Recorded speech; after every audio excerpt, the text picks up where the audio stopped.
Huge rainfall because the Agni is hydrogen.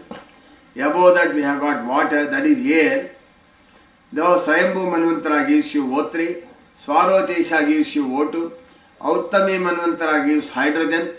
So the hydrogen with oxygen combines and forms water. So this formation of water is what is called as Raivata Manvantara, which is the effect of the Revati Nakshatra. That is the cloud which never get dissolved. It will have a continuous downpour of the water for about 31 crores of years. And what happens is the sea is formed. The formation of the sea is what is called as Raivata Manvantara. So the water also has a tenacity to which it can withstand. The life of the water on the planet is estimated at 185 crores of years or 1850 million years. The water will be there on the planet. So 432 crores of years you have got ozone. To 370 crores of years you have got the Vayu, that is the life of the Vayu. The Agni or the hydrogen particle lasts for 309 crores of years. The earth will last for 248 crores of years. The water will last for 185 crores of years. And also we have got vegetation will come afterwards.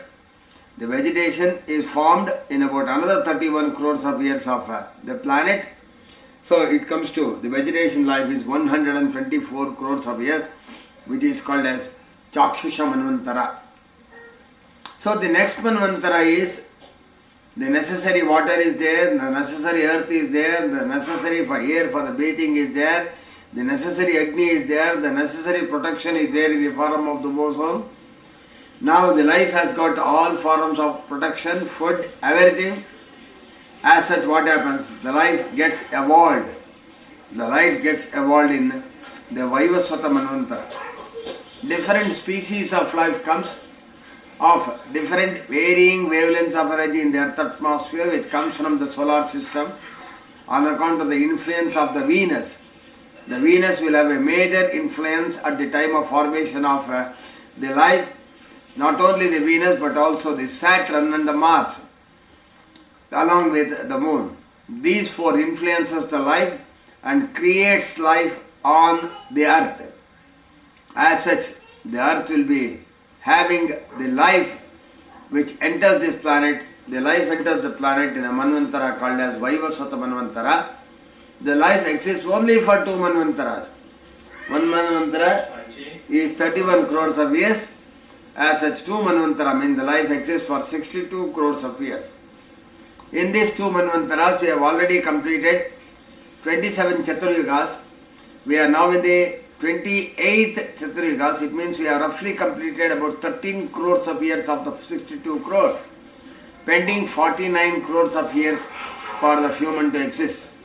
The human exists for another 49 crores of years in the earth atmosphere, and afterwards the human also gets extinct. The way the energy rised and the way the energy was altered and created the earth, in the same manner the energy rises. The earth is formed on account of the highest energy being condensed into the lowest energy.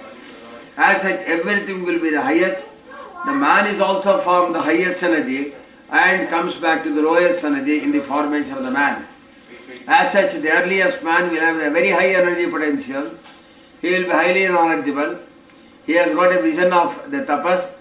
All human beings on the earth will be as powerful as the Paramatma or the Almighty. They are able to transcend, they are able to see across the planet, they can see and talk to other people in the other stars, because every star will have one earth similar to us. Every star will have a similar solar system. As we are one solar system, another friend of mine is another solar system. And there is no difference between the two, the human beings. And the human being is the replica of the Brahmanda or the solar system. There is no difference between the two stars. One star may be larger, one star may be smaller.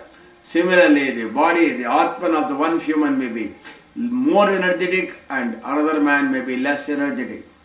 As such, all star contains life. All star will have one earth. All star where one earth is there will have only one moon. Where one moon is present, there only the life exists. If there are multiples of moon, the life will not exist. As such, life will not exist on the other, whether it is on the Mars or a Venus or a Saturn, the life will not exist. The life will be there only in one planet, that is the Earth. So in the solar system, the life-bearing planet is the Earth, and for the life-bearing planet you need a mind. That is, the mind is, the moon is needed, single moon is needed, and for the life to bear you need what is called as a ozone. If the ozone is not there, there will not be any life. If the ozone is not there, there may be traces of water. But if there is no protection, the man will not live at all, the living organism will not live at all. Consequently, only the earth will have the life, and if we think that the life is there on the other planet, it is totally wrong, because number of moons will not allow the life to be there. The protection mechanism will not be there. On the contrary, we can think that the other star has got a life. Every star has got a life. Every star has got one earth, and consequently similar humans will be there in all stars that you can see in the Brahmanda or the solar system. So the life is come on the earth's surface because of this. Now we have to see how the earth is evolved and how the man gets energy. We are all aware that we are fed by the mother and the father. The mother and the father has to do the work. If they don't toil, then it is not possible for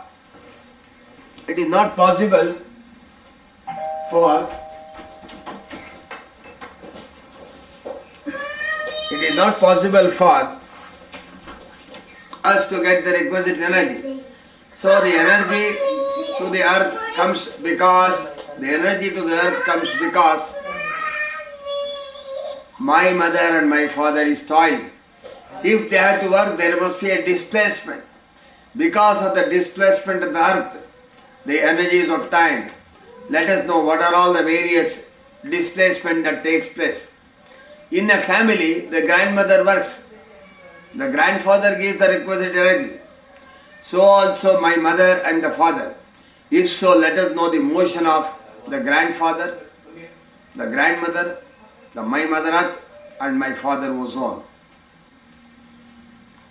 My mother earth spins on her own axis in order to get the requisite energy from the sun for all the children. The children are spread across the globe, and consequently to give the light to everybody, because the light is the basic energy of the planet, she spins and rotates. She completes one revolution around herself. It is called as the spinning, and this produces the day and the night. But in the polar axis, that is at the polar point, there will be no night, there will be no day, because it rotates on that. As such, it is not conducive for the life to happen. The life existed on 23.5 degrees line.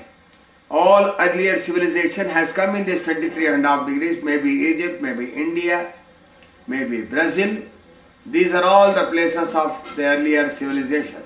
So the civilization of the human life has spread, has come here, and it has spread to the other places also.